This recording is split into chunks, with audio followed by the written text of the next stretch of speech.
Good evening, everybody. Welcome. This is the regular meeting of the City Council of the City of Cottonwood, Arizona, to be held October 19th, 2021 at 6 p.m. If we could have our clerk please take the roll. Councilmember Henry? Here.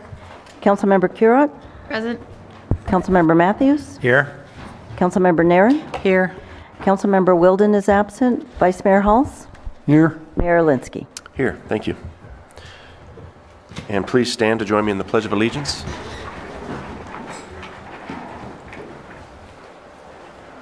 I pledge allegiance to the flag of the United States of America and to the republic for which it stands, one nation, under God, indivisible, with liberty and justice for all.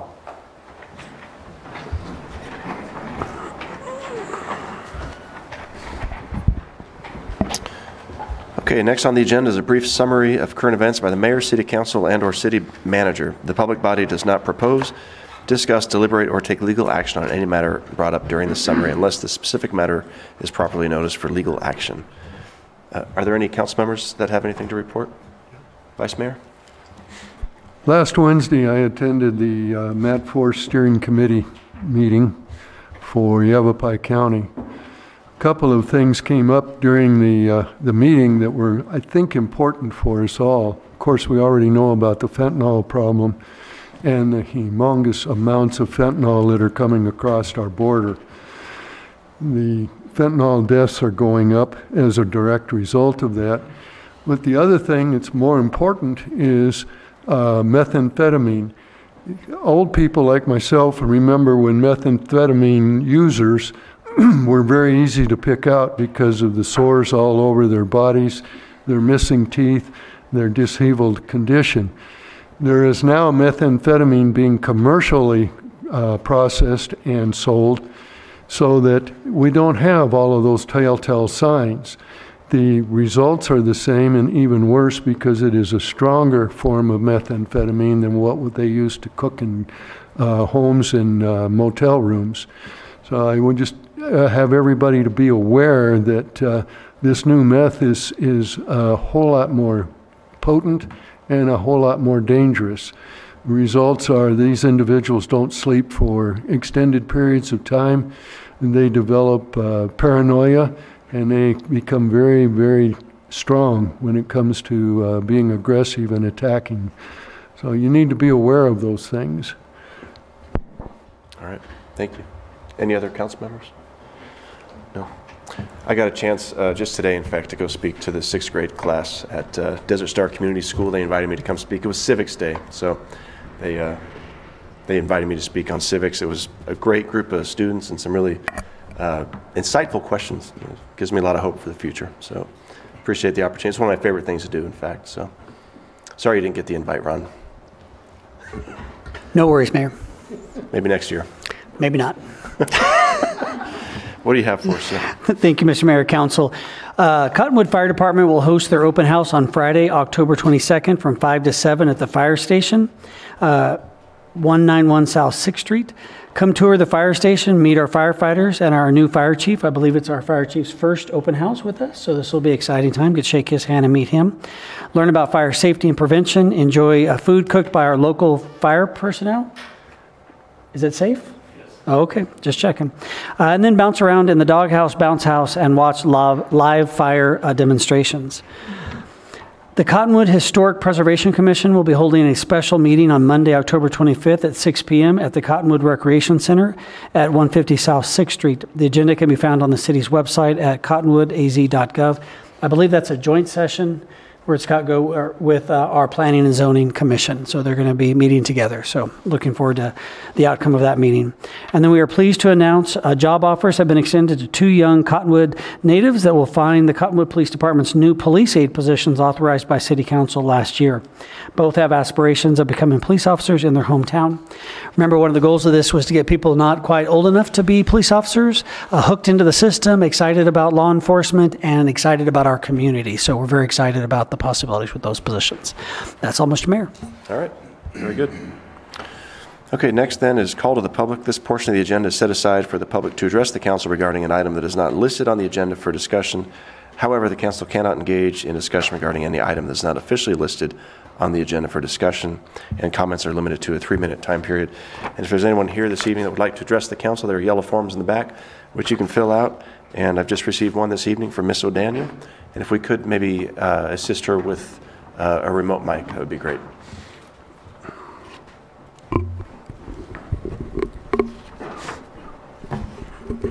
Sit in here and go there.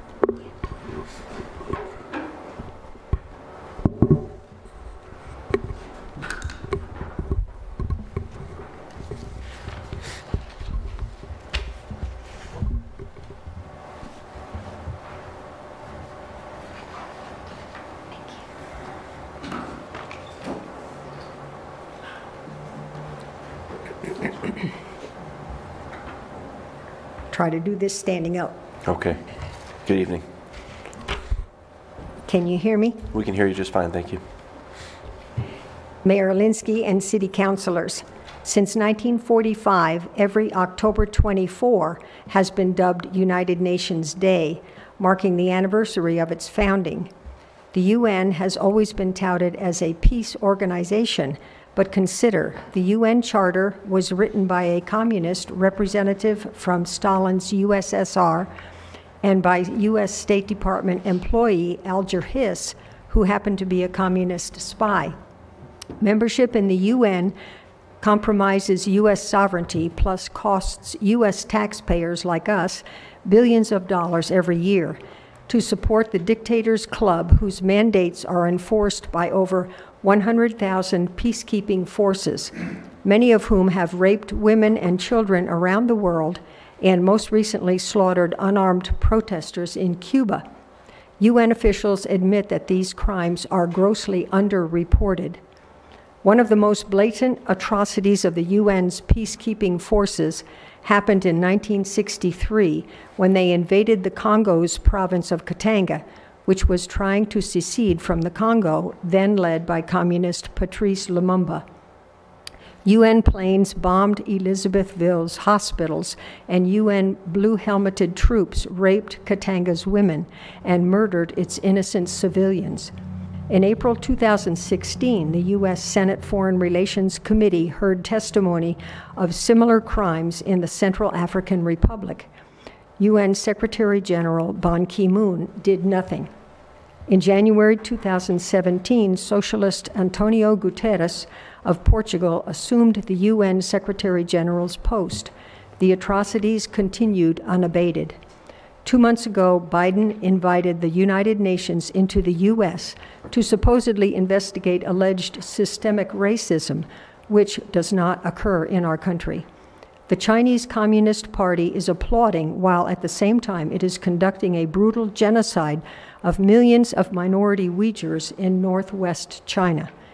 But why worry about hypocrisy and double standards when the ultimate goal of the UN is to supplant our God-given rights enshrined in our founding documents with government-granted privileges endorsed by the dictator-dominated United Nations?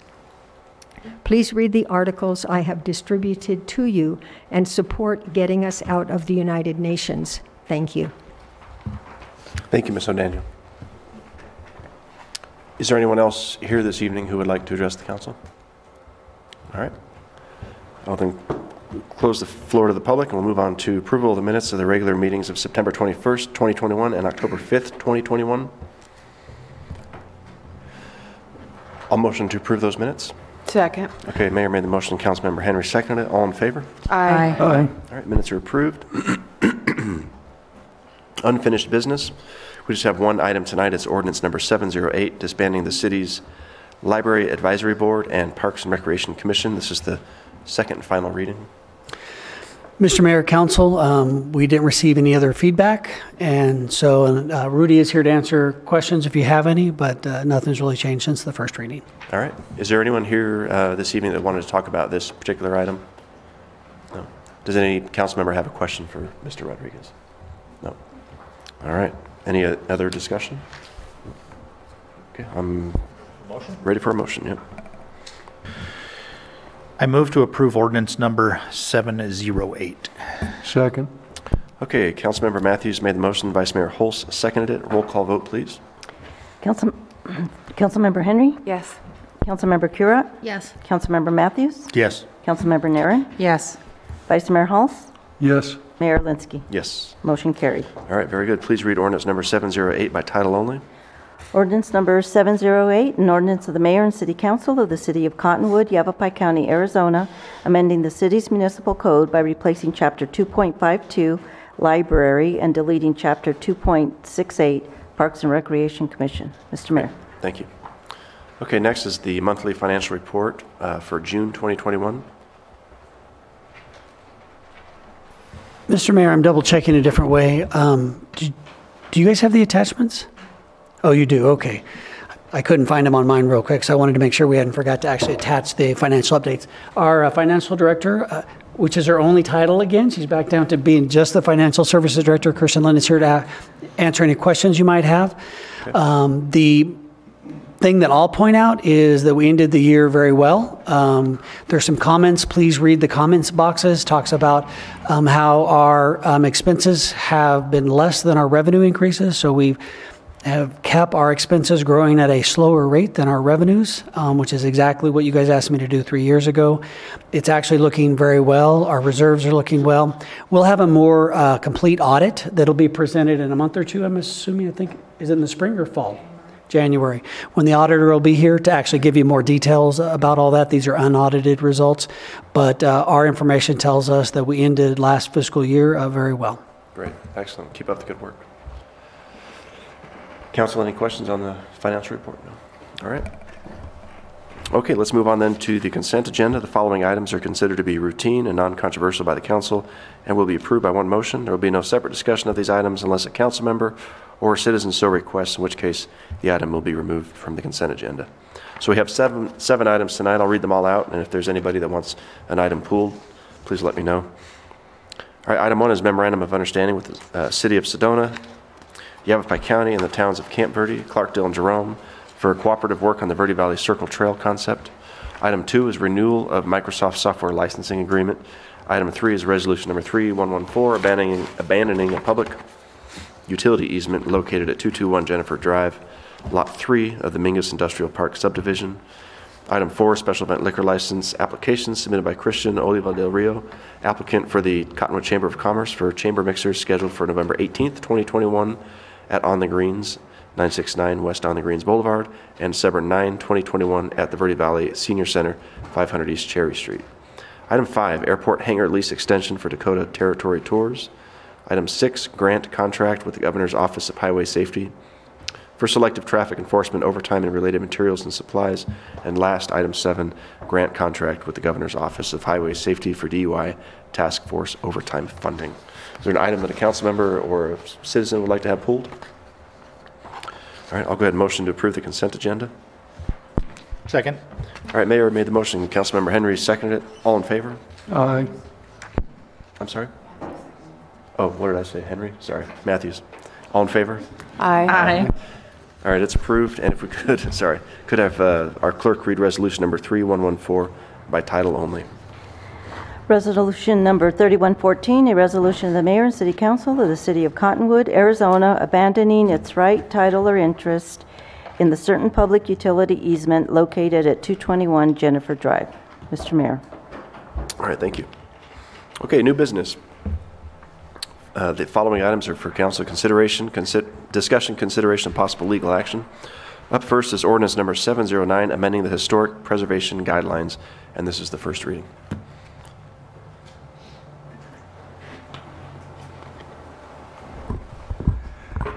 Thank you, Mayor Linsky, members of the council. My name is Jim Padgett, planner. As you know, in the last 6-8 months, we've been working on design guidelines, new updated design guidelines for the Old Town area. This has gone through quite a process through the Historic Preservation Commission, public meetings, Planning and Zoning Commission. We brought this to you to the work study session. Most recently, a recommendation was made by the Historic Preservation Commission to the Planning Commission They concurred with that with one minor change to that I'll talk about in a minute, and made a recommendation to you for approval of these new design guidelines. That one change that was discussed, we had, there was a first of all, I want to introduce Robert Graham. I sort of jumped beyond where I should have been. He is with Motley Design Group, and they have worked on these design guidelines with staff. That was a result of the Certified Local Government Grant that was approved for 2020. That's a matching grant through the State Historic Preservation Office. Okay, now let me get back to the design guidelines. The document that the Historic Preservation Commission recommended to the Planning Commission had an item in there that listed that a restaurant in the CR commercial residential zone would be 1,500, the maximum allowed would be 1,500 square feet of total floor area. With some discussion of council with the different commission, we did concur that 1,500 square feet was an appropriate amount for total square foot for the restaurant. So that is the one change that Planning Commission made past the Historic Preservation Commission and their recommendation. We've already had a few situations where people have come into the counter and we've had good news for them. We've been able to work with them and got past some of the technical issues of our current zoning code that created roadblocks for us in working with some of the smaller unique parcels in the Old Town area. So I want, Robert, why don't you come up, just say hello, and if you do have any technical questions, you can answer those, and we've appreciated working with Robert through this process. It's been a wonderful help. Great. Okay. Welcome to Cottonwood, Mr. Graham. Well, it's not my first time. Thank you very much. Hope it's not your last. I'm Bob Graham. My company's Motley Design Group. We're historic preservation architects primarily. We're helping out in this more planning-related project in creating the design guidelines. And this is the result of quite a few months of kind of resurveying the entire Old Town area and trying to come up with some guidelines that would not only end up with a preservation angle here, obviously, because through our public comments and inputs, I think there's a consensus. Everybody wants to preserve Old Town Cottonwood and the character of Old Town Cottonwood, but that's also need to be balanced with the various needs that have come forward that are being limited by the existing zoning code. And as we know, zoning codes that were written, and this isn't unique to Cottonwood, zoning codes that were written typically for suburban areas don't apply well to historic areas that have a pre-existing layout and character. So what we're trying to do is we're trying to enhance and allow that historic character to come forward while allowing for new development that's respectful for that. That's the ultimate goal here from our perspective. Thank you. Thank you. Thank you.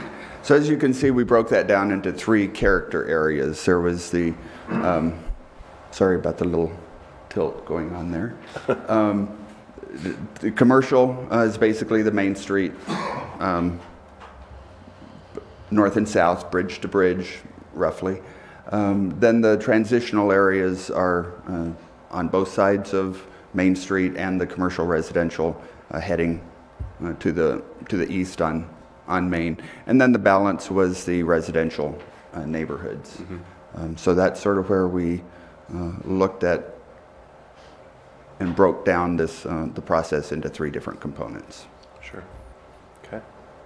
So with that, I'm available if you have any questions. This is the first reading of the ordinance. We did have the public hearing with the Planning Commission in September, and they've made their recommendation to you.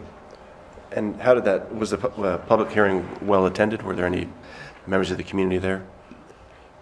No, there weren't. There weren't. Okay. No. We have had some, throughout the process, different involvement from different residents of the community. Okay. When we had the public meeting, we had some of the business owners show up. Okay. Okay. Well, council questions for Mr. Paget? No? Okay. Well, this is just a first reading, so we'll bring it back again next month, I believe, for vote. Yeah. Great. Thank you. Okay, thank you. All right, let's have our clerk read ordinance number 709, please, by title only.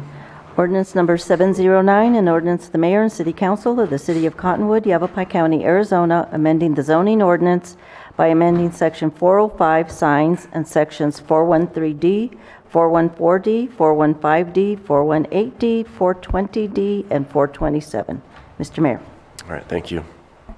Okay, second item under new business is discussion and direction to staff regarding the use of fiscal year 2021 to 2022 sidewalk improvement funds to construct a sidewalk on the north side of Fir Street between South Chukawa Drive and South Monte Tesoro Drive. Evening. Good evening, Mr. Mayor, City Council. My name is David Hausman. I'm the Public Works Manager for the City of Cottonwood. Tonight I'm here to discuss the sidewalk improvement funds. As Council is aware, the sidewalk improvement funds are utilized for sidewalk infill projects along the city's arterial and collector roadways.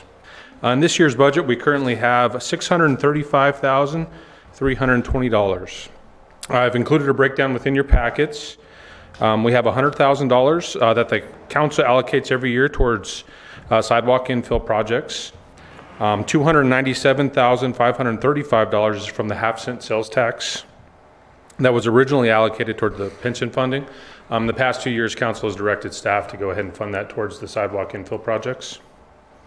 The remainder, $255,785, was additional capital request over the estimated expense or our anticipated expense of the First Street construction, reconstruction project for the sidewalks.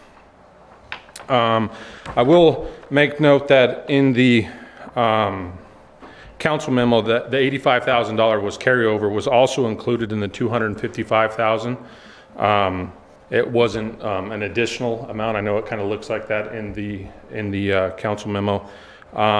Of that $85,000, council directed staff last year to set aside $65,000, and that was for the engineering services and design services of the First Street sidewalk on the north side. At that time, if you remember, we currently didn't have a engineer on staff, so council had decided that we would utilize some of those funds from last year to go ahead and seek design. We ended up actually hiring an engineer on staff, and since the hiring of James, our current engineer, we were able to do the design in-house, saving the $65,000. So that was big for us, knowing that this project was going to need as much money as we could throw at it. Also, out of that remaining $85,000, $20,000 was set aside for the 12th Street sidewalk project. If council remembers, city staff was going to perform those services. We're going to utilize city staff there was a small section of sidewalk on 12th Street. Due to a recent private development submittal, staff had directed the developers to build that portion of sidewalk as part of their off-site improvements. So we also saved that additional $20,000 there.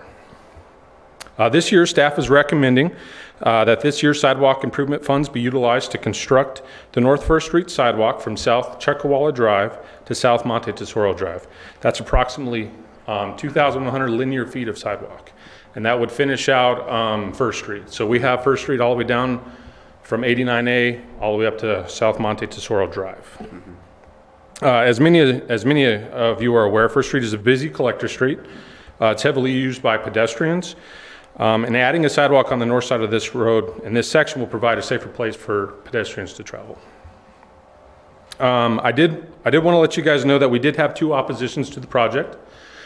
One of the residents felt that the neighborhood should just remain rural, kind of liked the way that it looked, didn't like the industrialized look of the sidewalk. So I told her that I would be happy to share that her concern with council. We ended up getting an easement from her. She's not opposed to it. She just would like to see it the way it is. The second one, the second resident located at 1119, she addressed her concerns to council at the last regular meeting and was worried about her tree and what those improvements might affect in her tree. Staff went back, we took a look at it. We ended up surveying her tree and to where the sidewalk ramp and the improvements were going to go, and we're roughly around 25 feet away from the tree. Staff at this time doesn't see any adverse effects of what the sidewalk will cause to the tree. So, you know, we did reach out to her. We let her know what was going on with that. So, with that concludes my presentation. If you guys have any questions about the First Street Sidewalk project, I'd be happy to answer any. All right. Any questions, Council, for Mr. Hausman? No?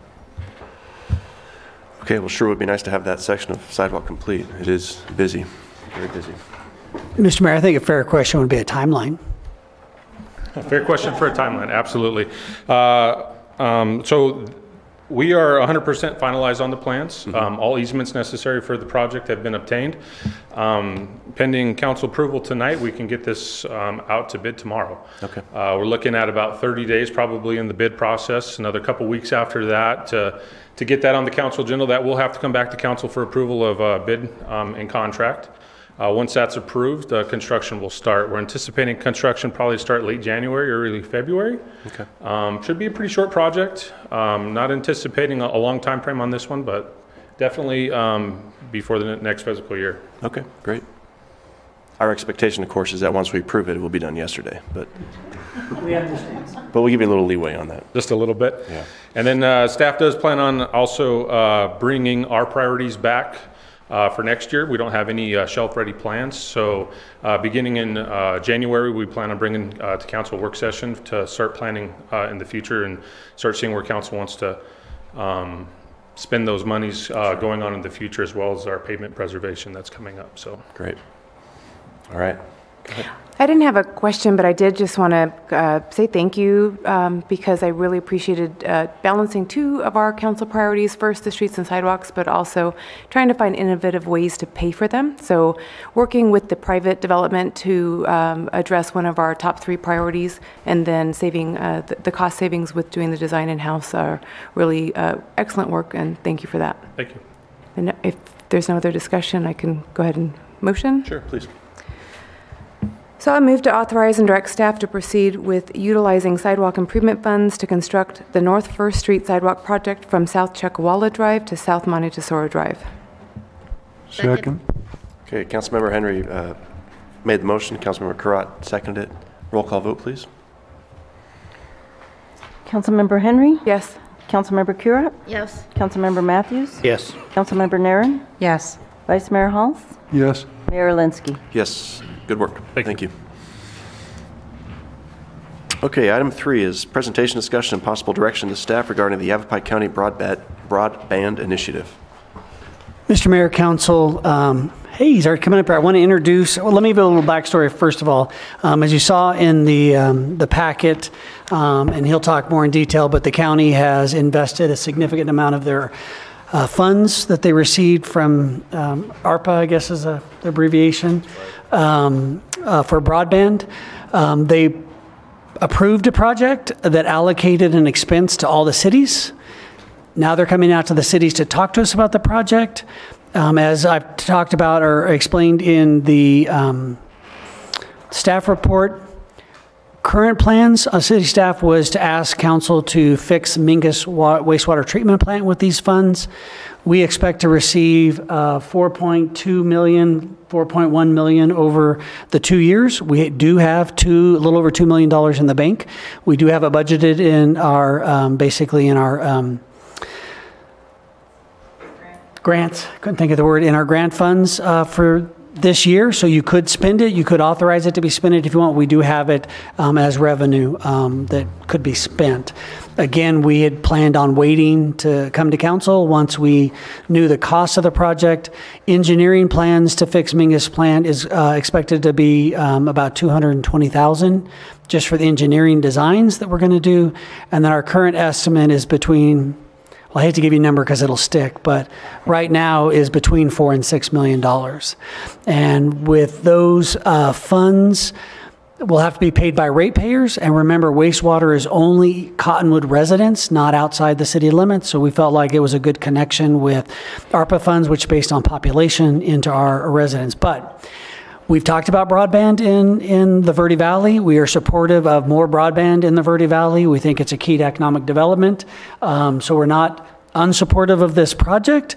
But the goal here tonight is to hear from the county and then direct us on how to move forward, coming back with an IGA possibly in December, and then moving forward with the project. Normally, we would discuss this at a work session, but they weren't available last week, and so that's why we're having that discussion tonight. But with that, I'm going to introduce, probably won't say his last name correctly, but Stan Goloski, Executive Director for the Yavapai County Education Service Agency. Am I close? You are close. So that's, I'm used to it. Stan Gologoski. I'm the Director for Yavapai County School Superintendent's Office, and you're probably asking why is a schools guy coming up here talking about broadband.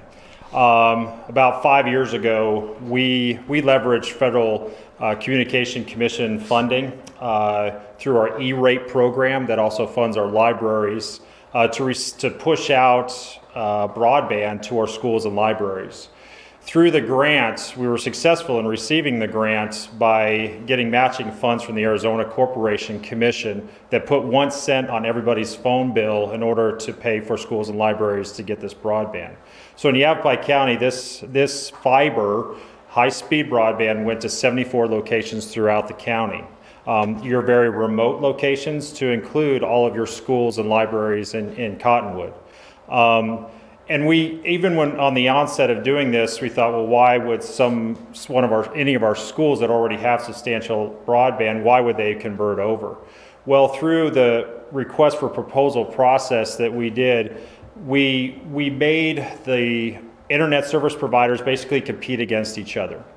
And the proposals that came in, once we awarded it, there was an 87% price reduction for our schools and libraries for the broadband that they were receiving because they banded together, is how this worked. And there was zero cost to the ISP to push that broadband out to these locations. So they didn't have to put the money forward, so it was less money that they had to return, and that's how we were able to receive that reduced cost. So when these ARPA funds came out to Yavapai County, I have a presentation here, our county administrators asked us to basically propose a plan that if we were to do this to all of our residents in Yavapai County, how would this unfold? And this is really what you're going to see here today. And so I'm going to go over our current state of broadband in the county. We can drill it down a little bit more based off of a NACOG report that we received a little while ago that did a survey for all the county in the northern region of the state. Then I'll talk about what the middle mile versus the final mile consists of. You probably hear of these terms if we've heard them a lot over the last couple of years and why that's significant. How we would accomplish this, the timeline. Timelines seem to be very important to sidewalks and to broadband, and our guidance that we received with the Board of Supervisors and why we're here today. So next slide, please, Corey.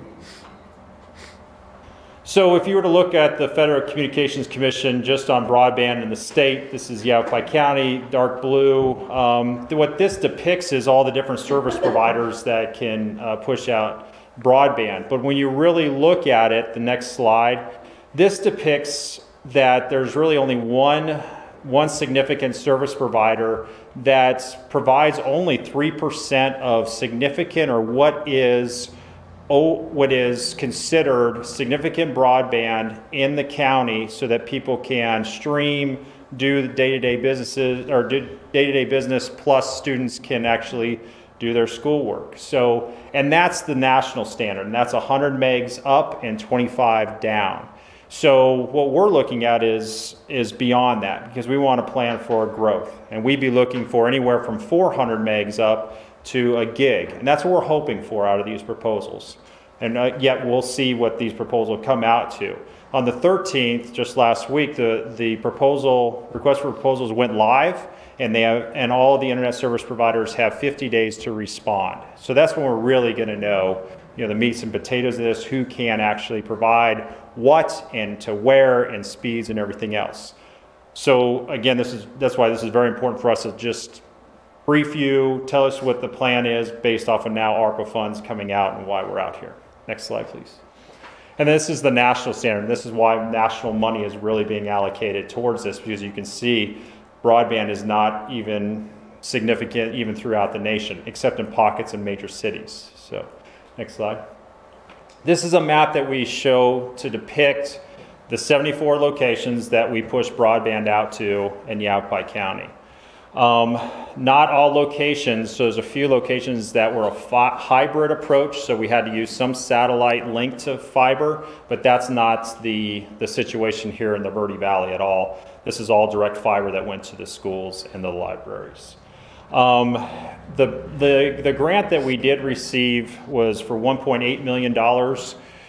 The provider, ultimately, in the end, they wound up kicking in money to increase the fiber to each location because they saw an opportunity that someday someone was going to feed off of that. And that was a smart move on their part, because now we're in a situation where they can spider web out from these hubs, which we call local convergence points, the schools and the libraries that can get the fiber to the residences.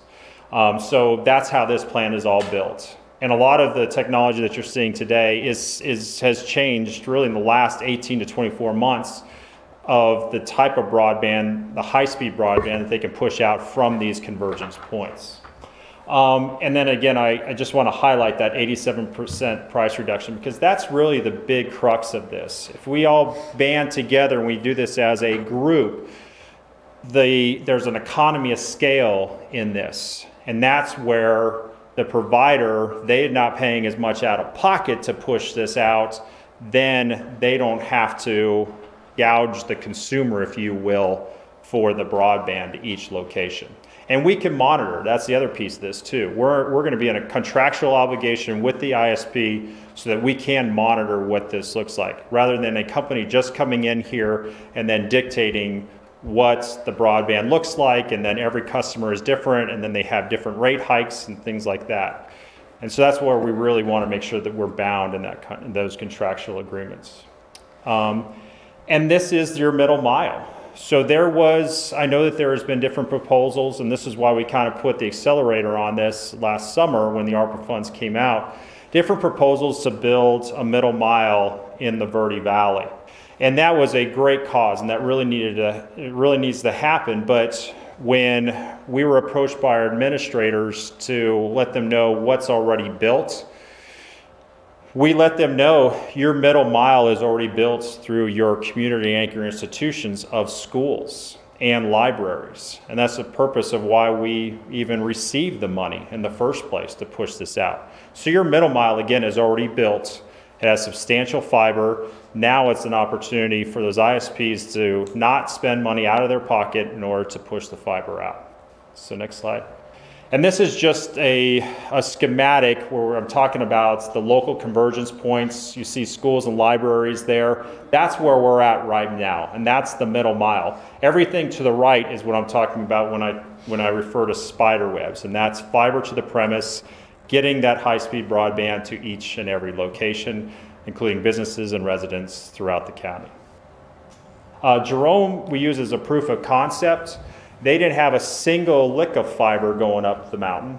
And we, Sparklight, who received that award for us, the RFP, they put fiber on APS poles, ran it up the mountain into their library, and then every municipal building then paid for the connection from that fiber, and then 13 businesses were able to pull off of that fiber as well. So we refer to that as a proof of concept. We had zero to do with the municipalities pulling it off and the businesses, because our obligation was to that library. So, but the company was able to do that through working with the town. So next slide. So the timeline for this, we're looking at an 18-month timeline from when the RFP is awarded. So that would be the 13th of December. That's when we'll come back to all the councils, and before that we'll be working with your attorneys and our attorneys to develop the IGA. Great job.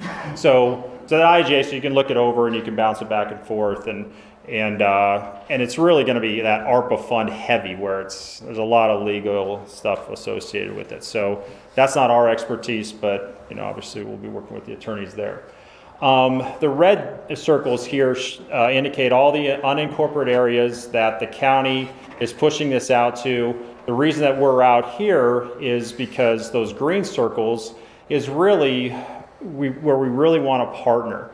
There's a leverage in this. For an ISP to come in, we need the population and the users so that they can make money down the road, and then the county is also leveraging $20 million of what they received out of ARPA funding because they think it's important. So, and the Board of Supervisors determined that it was 20, I think the next slide shows it, shows a 20% of ARPA funds. So to the town of Cottonwood, that would be $584,000 based off of your initial push for what you received. And we're not adjusting that at all, even if that did change. So just talking to Ron about last month, we made that known that we budgeted a certain amount. We don't need to change that. It's more of a stake in the game is from our Board of Supervisors perspective. And that's kind of how they see it. It came down to about 15% as the math I did not too long ago versus the 20%. Great. And so really this is just our Board of Supervisors guidance. We're already through the RFP. We'll attend whatever meetings that you would like us to attend as we go through this, keep you informed. We also want to follow up as we progress in these 18 months. So you're not left in the dark and you see companies in here doing work and you don't really know what's going on. So we are prepared to be out here talking to you on a regular basis and giving you updates. And that's pretty much the whole presentation. All right, Council, do we have any questions for Mr. Galagowski right now? I have a question, but I don't know if it's for Mr. Galagowski or for staff. Okay. Go ahead. So we recently heard a presentation about VV Rio's broadband efforts. So how does this project intersect, overlap, or what is the dynamic between the two? I'll let the county go first, and then I'll give my 2 cents. They get this question a lot, I think. We do. The VV Rio project is what I was referring to when I said we put our gas pedal. We wanted to increase or accelerate this whole plan, because we realized the middle mile really is here, and there's no need to spend additional funding in what's already been in place. And that's really by virtue of, we really didn't talk to anybody because we're schools and libraries, and that's our clients, right? Those are our who we report to. But we didn't do a good job of getting it out to all of you because we really have very little interaction. So, but through the ARPA funds, that's when we said, look, let's not spend unnecessary funding for something that is already in place. And that's the difference, the two. So VV Rio's project was really, like he said, about the middle mile and creating redundancies, and it was their opinion that the Verde Valley needed more backbone. They needed more of that middle mile. One of the problems that VV Rio and all the organizations have had is finding out exactly how much backbone we have and where it ends and where it starts and who has access. It's proprietary information, and they don't share that information very well. So we all struggled with that, and that's part of the issue. So part of VV Rio's goal was to really recreate the middle mile and make it available to everybody and really make it easier to get to the final mile, which is where they're proposing. That is probably the biggest difference is he didn't quite say it the same tonight, but I believe, and correct me if I'm overstating, the claim is to try to get the final mile to every house and every business in Yavapai County. Absolutely wrong. That's right. And so they believe they can do that with a partner, with a public-private partnership, and through the backbone that currently exists. my understanding is that'll really be decided after you get the results of the RFP, the commitments that those providers are willing to make about getting the broadband to every home and business. For me, my job is to present ideas and my thoughts on Cottonwood. One of the issues I have with the proposal is, of course, we didn't budget that money and didn't really get involved in the process early on, but they're making all grounds. They've been really helpful with the information, but I don't know what our need is. So I don't know for inside the city limits. Outside the city limits, I know it's greatly needed. And I believe a broadband is an economic driver. And so I believe adding broadband to the area is great. But when it comes to inside the city limits, I don't know how bad it is or isn't. I get mixed emotions. I'm under the impression, and it's only an impression, and I could be corrected here, and feel free to correct me if you know the difference, that we have broadband to a lot of locations. We do have dead spots.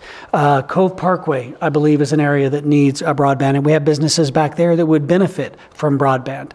We're going to be proposing to you later in the year an expansion of our own city organization broadband that would add broadband at the airport. Working with Sparklight, we're redoing our contracts and upping our own city services, because even the city buildings, a couple of them are supported by satellite. Microwaves. And so, but we already have a plan to address that we're bringing back to council later in the year for our own organization. So one of my hangups is the city of Cottonwood going to get $600,000 worth of benefit? You know, because I know that we're going to get it through the other plans we have. So it's really a political question here. Do we want to keep going along and see what happens with the county? There's no doubt they did a great job with the libraries and the schools. To get broadband up there to Jerome, to us, we use it. We cannot touch their contract. I've tried. I've argued with John on a couple things about different things to make sure I had an understanding of our cost for the library versus our other services, and we just can't touch the cost savings we get with the library at the city of Cottonwood. So usually I have good advice for you guys, and I give you direction like what I think we should be doing. This one has really caught me between a rock and a hard spot, because I don't know the need, and so I don't know the value is the right value we'll get for our citizens. We have the money setting aside. We're going to do, just to be fair, we're going to do the Mingus improvements. We have to. The plant's got to run. So we're going to do it. Whether we have to increase rates later on or not, that is a future discussion we'll have, probably not in the next year or two, because we have, you guys increased the sewer rates now almost 3 years ago. So we have a couple more years of those increases. We're actually seeing reserves being built to pay for the infrastructure that we know that is coming. So I don't know when that discussion will happen, but we will have to. It's not optional to fix Mingus. It hasn't been taken offline in 30 years. Learned today, we sent in our deep divers, and they couldn't get underwater because the sludge was so deep. And it's not supposed to be. So there are things that we have to do up at the Mingus plant over the next year or two. So this kind of came out of the blue, but I'll go ahead and turn it back over to them. But it's really up to you guys on whether to move forward or not. And either way, we'll make it work. And just so you know, so Corey Christians, our County Library District Director, pulled this up. This is the NACOG study. I don't know if the lights will probably. So this shows Cottonwood on the left-hand side of the screen. You've got Sedona, Rimrock. We know is a very bad location for broadband. But we're pushing it into Beaver Creek School now, and so that picture will change. So you can see the red and the orange dots those are actual speed tests. All the dots are speed tests, but the red and orange dots are where it's significantly poor broadband. The light green is also poorish. The dark green is where you have good broadband. So in the NACOG test or survey, they stated that really your more established locations have the worst broadband. It's kind of the newer locations that have better broadband, at least from what they determined. And the results of the survey, thanks to the library district, in Yavapai County, they pushed out the survey, and we received a 2.5% response rate. On average, from what I understand, in a survey, 1% is really good on a survey. So they got all the addresses. You got a pretty good sampling from what we're seeing of actual users in broadband. So that's kind of your depiction of the state of broadband in the area, in the Verde Valley. And we could send that to you too, so you have, I think we sent it. No, I have that, and it does show some test areas. It just doesn't show me the number of businesses with and without, doesn't show me the number of homes with and without, which is the kind of data I was hoping to have, but that's not their fault. Nobody really shares that information from the providers with us, so. And is that not data that we cannot collect that data? No. Other than through a survey? We've tried. Yeah, she's nodding her head. We've tried. It was a project, one of the first questions that Vivi Rio asked that they wanted to try to answer, and we weren't able to do it. Am I wrong? You're 100% right. That's you have to sign non-disclosure agreements with each provider, and still, I don't necessarily think that we have all the right information. So. Yeah. And your proposal, of course, would correct that situation moving forward.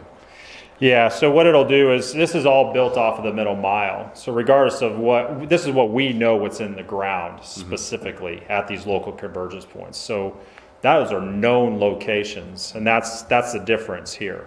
Regardless of whatever lines are run, those providers will talk to each other. What we've learned through these projects is they lease off of each other. So if they need a line and they need to go through a conduit, they're going to go through the conduit and work with each other. They're not going to be just open with it, but where they can save costs, they'll save costs in their proposal. So they're doing all that backdoor stuff, and then they'll present us with the proposal. Okay.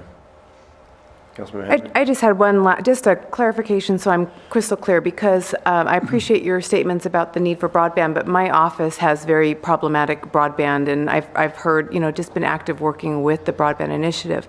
But my concern with my understanding of this project is that the county's asking these 9 municipalities to share our ARPA funding in order to maximize profit for the private internet service provider. Is that correct, or is that what the note on the last page says, or am I misunderstanding that? Yeah, it's not necessarily to maximize the profit, it's to lower the price to the consumer is ultimately what it is. So how is the county building that into the contracts? Because you can't demand that they set their rates. Right. Or have any real input in that. So how does that work? Yeah, it's an excellent question. So what we learned through the RFPs, you can weight certain categories, and one of the more heavier weighted categories is price to consumer. So if you're competing if there's all these ISPs coming in, then those with a lower price to consumer and has a good track record, has good references, all that goes in the equation of who's going to get awarded. So we took that into a big part of account. While we can't set rates, we're going to see who actually comes back with the best rates and reliability. Can they actually deliver on those prices?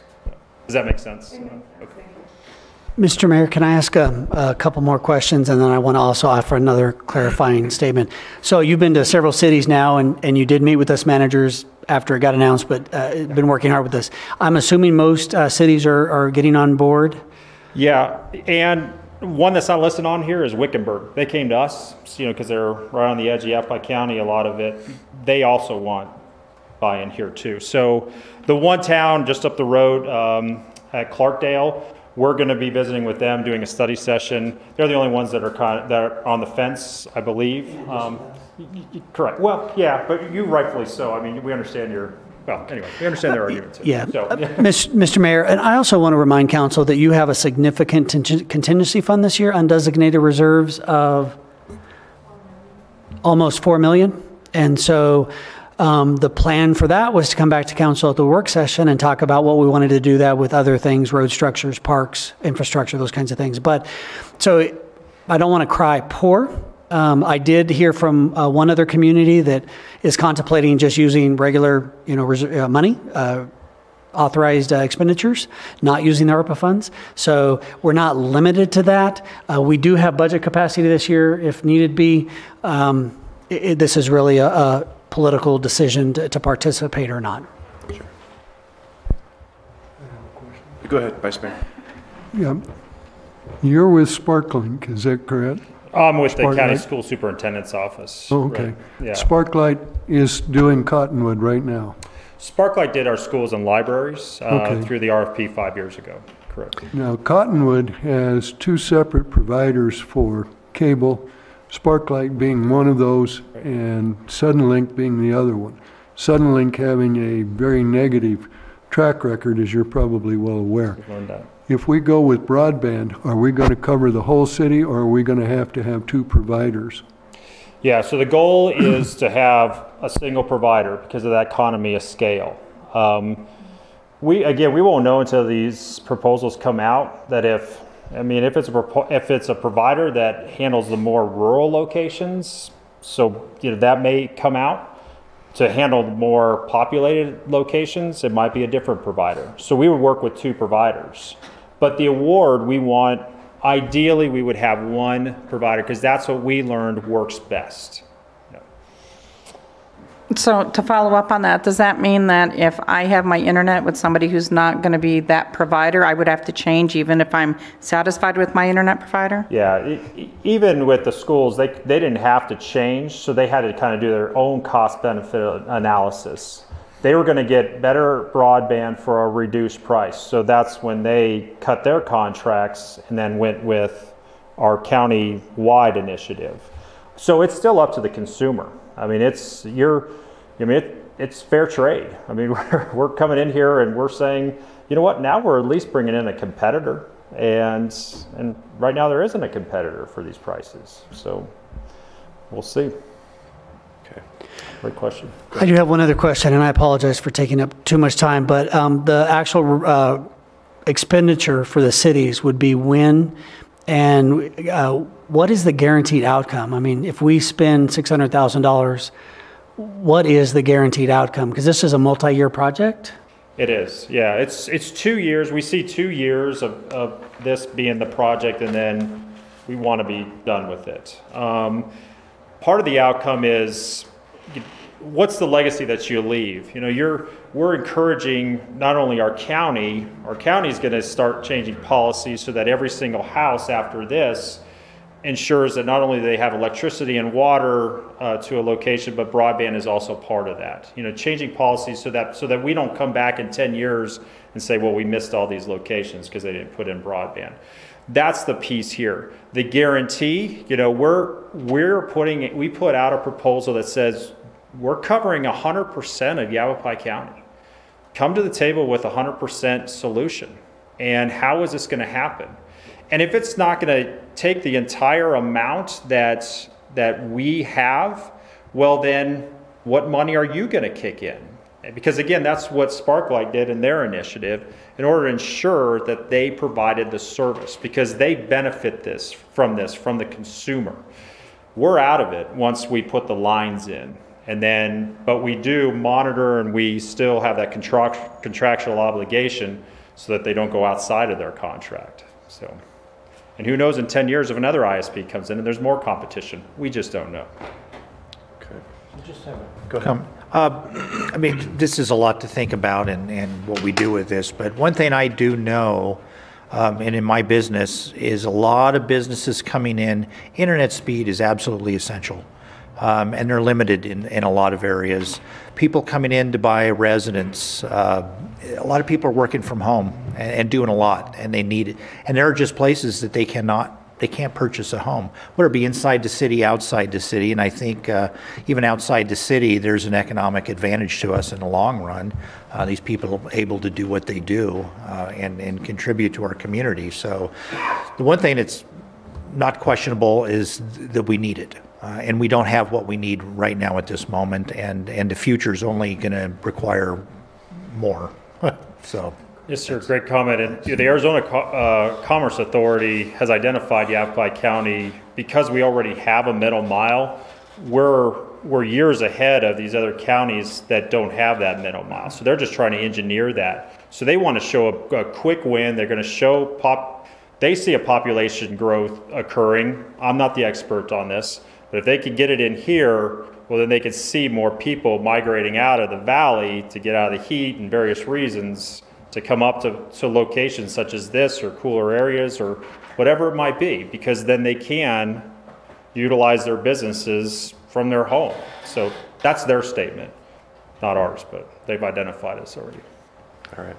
And Mr. Mayor, just so you know, I'm doing my job. I did ask if they were putting in for a grant, and they are. We did, yeah. And then I asked, then our price will be reduced by the amount of the grant. And the answer was no, but I'll let him explain that. But I am trying every angle I can. Rod's been great. So, and so is Trish. So, so we did put in for a $30 million grant. So the way that we see this is if we receive that, and that would come from the state authorized through the Arizona Commerce Authority. And we think we're going to receive notification sometime in November. What we see is we still want to drive that price down to the consumer. So the more money that gets put in, the more we have leverage to reduce that price. Because again, it's not coming out of the ISP's pocket. That's how it's going to be utilized. Okay. All right. Well, like Councilmember Matthews said, it is a lot to chew on for sure. It's no critique to you and your team. So I know you guys have done this and you've got you've been here before, but it was just a little alarming to see how quickly it was moving and that we had already had some of our ARPA funds allocated on our behalf without our consent. So, and I'm not saying that it's not important to us, because I think every one of us here agrees that it's absolutely important. We've talked about it, we want it, we know we need it, but man, we had plans for that money. And millions of dollars of plans for repairs that have been put off for years and years that we know we absolutely have to do. So I don't know that, I'm not sure where we go from here if we really want to take a closer look at the budget and how we can possibly make this work if it's something that council is on board with. But we need to give some kind of direction to staff on where we stand on this if we want to throw some money behind this. I'd be interested in having it part of the discussion for the work session to see when we're allocating some of our reserves, if that is a priority for all of council. But I agree with what the mayor just said with regard to our ARPA funds. Yeah, so I would agree with that. I would like to get together and have somebody explain, put the numbers up there and explain what that looks like and where they might go. And Mr. Mayor, if I can ask for clarification, then when you talk about where the numbers come from, our budget, you want me to take a look at where I can fit it in or not fit it in, or what is there a more direct thing that we can answer? I would also like to see if this is going to be a cost saving to our residents, that cost saving isn't going to have to be spent somewhere else, like on increased sewer rates in the future. So if we could talk a little bit about, if we fund this, how do we make sure that doesn't translate into higher costs for our citizens later? Mr. Mayor, Councilmember Naren, the way we can do that is not using ARPA funds.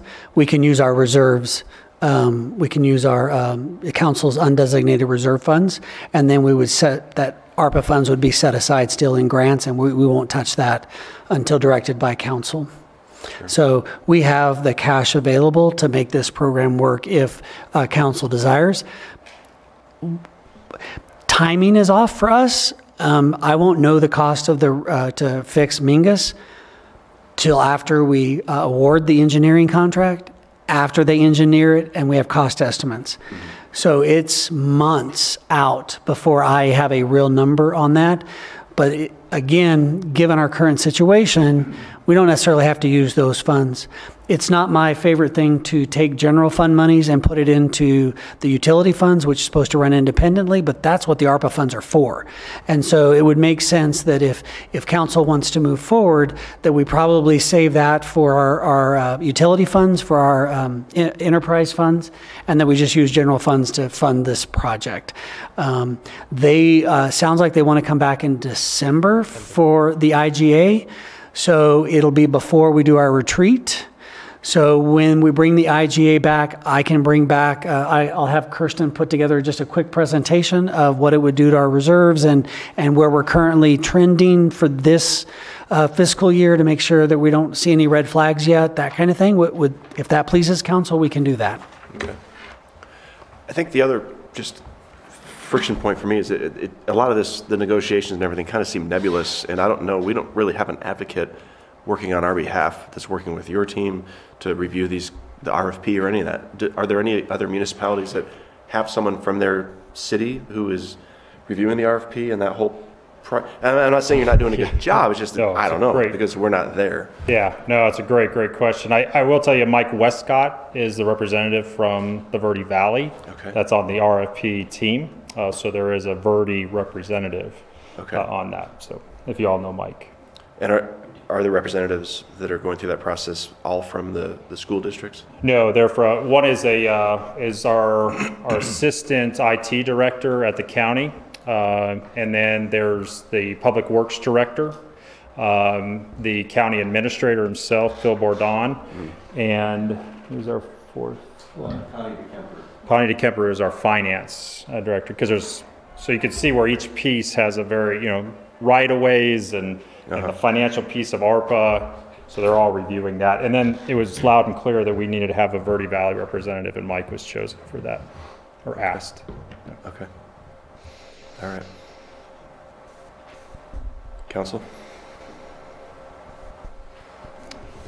I've heard from 3 that say they would like to move forward, see some numbers. Yeah. I would be interested in moving forward. Yeah, if there's a way for us to pay for it, then. I'd like to, maybe a work session to get a little bit more grasp on what we're looking at here. I'm just not pulling all this together to be able to make a good, firm decision.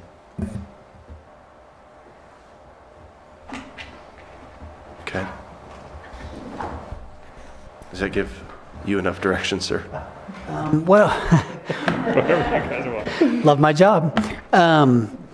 Yes, we'll figure it out. So off the top of my head, my thought is we'll have maybe a work session do the December 2nd meeting in December for a work session. I'll have to brainstorm maybe offline on what you guys want to see on that. Mm-hmm. I'm not sure, you won't have the responses to the RFP back by mid-December, will you? Yeah, it'll be official on 13 December, so we'll have the response. It'll be right after that, so maybe we'll have a better idea of what they were offered, what the commitments from the ISP providers are. So maybe we'll have a little bit of a better idea of what we're committing to, and then maybe we can do our IGA for the last meeting. So that'll be the third Tuesday in December for the IGA possibly. Okay. And then at the work session, I'll have Kirsten present numbers if we can afford it, that kind of thing. Okay. Does that we sound won't like have a any plan? real numbers yet on Mingus, really. No, sir. I agree with you that ARPA funds really need to be spent there, yeah. they're intended. We believe, according to Kirsten, and Steve hasn't done a deep dive yet, but wastewater treatment fixes are eligible expenses for ARPA funds. That's the other thing. This is clearly an eligible expense for ARPA, and we believe the fixing the treatment plant is also a legitimate reason to use it, because it's a narrow, it's very specific on what you can use those funds for and how you spent them. So, well, it's certainly an opportunity that we don't want to let slip through our fingers. It's here now. It came quickly, but it is here now. I do want to give it careful consideration. I don't know if any other council member would find value in having Superintendent Westcott also be present to answer any questions, or maybe give a little bit of background on how he got involved and how he's represented the Verde Valley, because I really, frankly, just don't know. And it'd be nice to have some more information. At the work session, maybe? That way we can have a robust discussion and be ready to approve or not approve. Okay, it'll be confidential? That is true, yeah. Yeah. So when you're on an RFP process, you can't really talk about what happened inside the closed room. So he may or may not be able to share, but we can quiz him. We'll see how good his ethics are, see how good he is at saying no. That's a good man. He's a good man. I don't mind putting him on the spot. I hope he's not watching. I think just information really on the RFP process, what it looks like, what the outcomes are, what we're really hoping for. Sure. Again, We'll brainstorm, sir. Yeah, and we could send it the RFP. It is 83 pages long. Just looks okay. I don't know if that helps. It's on the county website. Yeah. Okay. Thanks for your time. Thank you. Thank you very much. All right. Next up is item 4, which is consideration and possible approval of 2 new homebuyer assistance programs and an agreement with Housing Solutions of Northern Arizona for administration of those programs. Hello, good evening, Mr. Mayor. City Council, Ryan Bigelow, the Library Director, and we're here tonight to consider 2 new homebuyer assistance programs and an agreement with Housing Solutions of Northern Arizona to manage those programs. Quick recap, June 8th, we all got to see the Verde Valley Housing Assessment introduced by, and then we were also introduced to Devonna McLaughlin and the Housing Solutions of Northern Arizona, and she brought us some options for some programs at that point. September 21st, we came back with Devonna and Housing Solutions of Northern Arizona with 2 proposed programs, and we had some discussion with council and got some decision points and some input for that. And then tonight, after we've taken council's input into consideration, we're going to be considering the 2 programs. One is the Cottonwood Home Ownership Program that's designed to assist employees of businesses within the city of Cottonwood city limits. And the second program is the Cottonwood Employer Assisted Housing Program, and that's designed to assist City of Cottonwood employees. So at this point, I'm going to turn it over to Devonna from Housing Solutions of Northern Arizona for more details, and if you guys have any other questions. Great, thank you. Good evening. Good evening. Thank you so much for having us back tonight. It's a pleasure to be here. I did want to let you know that we have taken the feedback and guidelines that we all discussed at the last meeting when I was down here about the 2 programs that are proposed and incorporated those into the guidelines and information packet that we then submitted back to your city staff for review. As a quick recap, we're proposing to create 2 down payment assistance programs. One would be specifically for employees of Cottonwood, City of Cottonwood. That program would not be income-based, it would be employment-based, and it would benefit employees up to $15,000 with a 3-to-1 match. So they would be required to come in with up to $5,000 to get that $15,000, and it would be a silent second, so it would be a lien against the home, but it would not have payment, and so it wouldn't impact housing ratios, debt to income ratios, or affordability, and it would be tied to a 10-year retention period of employment with the City of Cottonwood. Repayment would always happen, never be forgiven, and it would be based on appreciation. So the percent of assistance to the purchase price would be a percent number, and then that would be repaid when they sell their home. So if the home has appreciated over their ownership period, they would repay more money back to the City of Cottonwood, helping to replenish the fund for future home buyers. And then the second program is a community-based program, and it is income-based. Eligibility is based on employment with a City of Cottonwood employer. It's 2 tiers that were discussed last time. So if the household makes under 100% of the area median income, the household could receive up to $20,000 in assistance on a 4-to-1 match. So up to $5,000 could be matched with $20,000 of assistance. And then in tier 2, the household can earn up to 125% of the area median income and receive up to $15,000 on a 3-to-1 match. So same kind of $5,000 contribution being matched at different levels. Same 10-year retention period and same repayment structure. So I'm happy to answer any questions y'all might have, but I think those were the highlights of what we discussed last time. Mm-hmm. Great. Councilman, any questions for Ms. McLaughlin? No? I have one. Go ahead. On the repayment, when they sell their home, and we're going to ask for the loan amount plus interest, is that correct? So it's not actually. There's no interest charged on the loan. It's based on the appreciation of the home during their ownership period. So if they bought a $100,000 house, which I know doesn't exist, but they get $10,000 of assistance, when they sell their home in the future, if that home has gone up in value, they would repay back 10% of what the future sales price is. So it's really tied to market appreciation, not to an interest rate. Okay, thank you. Yeah. Any other questions? No? Okay. Great. Well, it seems to have covered everything we discussed at the last meeting.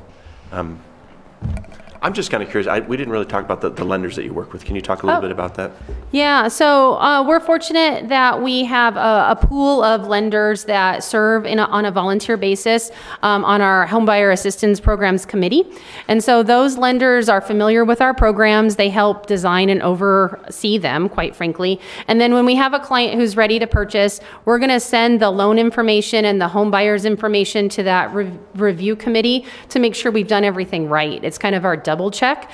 So they're going to look at things like the housing ratio. They're going to look at the loan details to make sure it's not predatory, so that there aren't high interest rates, or uncommon fee structures in place. So it's another review and protection for the home buyer. And it also protects you all as the investor in the house to make sure that we're doing what we were supposed to do as far as the program guidelines go. So we work really closely with about 8 local lenders, and we would certainly, as part of our contract with you all, make sure we outreach and market to lenders and realtors in the area. They're our best referral source after word of mouth, quite frankly. And so that's an outreach effort that we would undertake almost immediately as soon as we have the marketing materials figured out. Great. Okay, that's great. Yeah.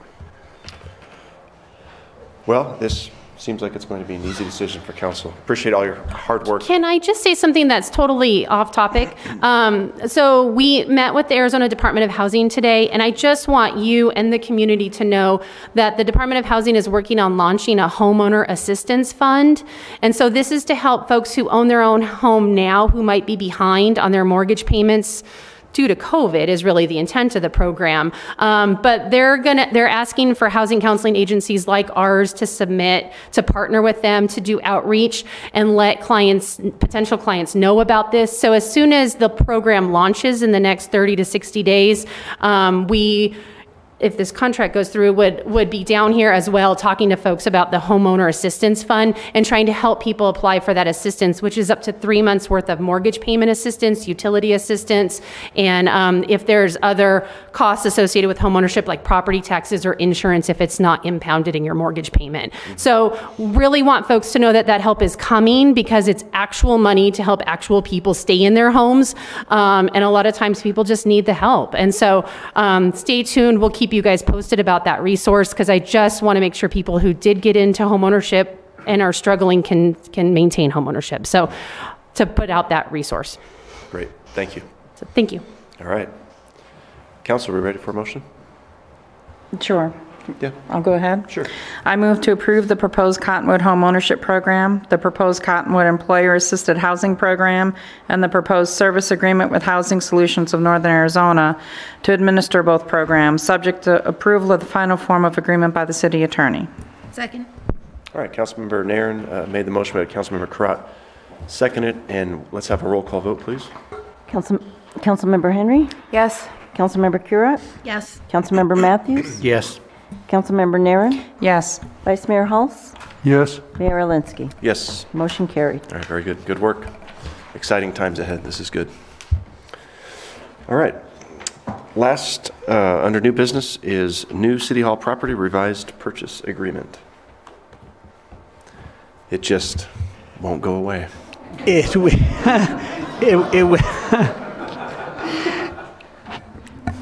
It's been described other ways, but we'll leave it at that, Mr. Mayor.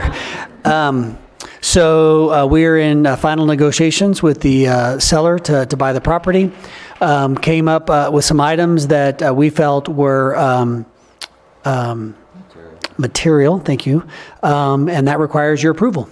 And so there's nothing in there that I have concerns about, but we put it on the regular agenda just in case council had questions or wanted to discuss it. But the price didn't change. We're ready to purchase it. David is in the back, our Public Works Director. We're not going to do any other due diligence. Our inspections are done. Our reports are done. We're ready to move forward. As a matter of fact, our team is currently working on the RFP for design and to finish it off. So we're hoping to get started on the process as soon as council approves the contract at least one more time. All right.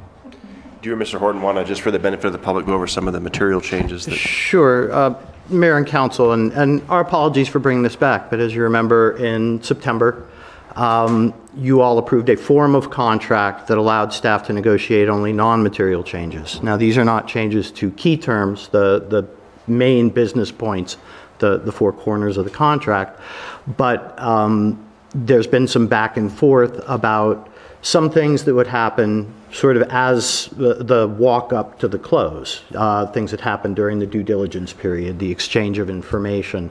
And a couple of things that have come up during that interim time is we discovered after there was a walk of the property by our community development director and a representative from the seller, that the way that we had articulated a boundary change that needed to happen to accommodate a splitting of the property. You know, this is a 5-parcel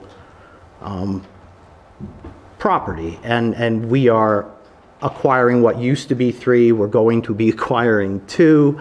The second parcel, instead of 2 smaller ones, we're getting 1 larger one that's still smaller than the combined 2.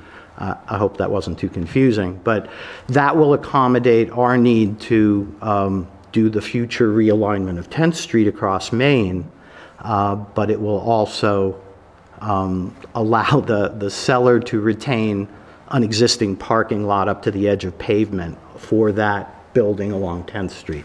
So that came up. There are also some things that we're going to address in a separate agreement that will come before you, that they require certain things from us with respect to the property they're conveying. They need access to the back building, so they're going to need ingress and egress. We're going to exchange utility easements. There'll be a discussion about parking. There is the possibility that we're going to want to access the back of the back building, build a bridge over the irrigation ditch, and so pedestrians can access Riverfront Park and the parking there once we figure out the parking formulas based on uses. So those are the sorts of things that are still under discussion. But so we had to sort of reconfigure the agreement enough that we thought it needed to come back to council. Mm-hmm. Okay. All right, council, any discussion? You know, in looking this over, it was just obvious housekeeping things. It was very clearly articulated, which I call in and talk to you and confirm that those are there. So nothing major, just some very good housekeeping things that need to be addressed before closing. So looks good. Thank you. All right. If there's no other discussion, I'm ready for a motion. We'll do that. I move to approve the revised purchase agreement for the rough cut building and adjoining vacant parcel of land as presented, to authorize the mayor to sign the agreement and to authorize the city manager to consent to additional changes except for those that are both material and adverse to the city. Second. Councilmember Matthews made the motion, Mayor seconded it. Roll call vote, please. Councilmember Henry? No. Councilmember Curott? Yes. Councilmember Matthews? Yes. Councilmember Naren? Yes. Vice Mayor Hulse? Yes. Mayor Alinsky? Yes. Motion carried. All right, thank you. And I would move to pay the claims and adjustments. Second. Okay, Mayor made the motion, Councilmember Henry seconded it. All in favor? Yes. Aye. And I motion to adjourn. Second. Vice Mayor second, all in favor? Aye. Aye. We're adjourned. Did you get that, Marianne?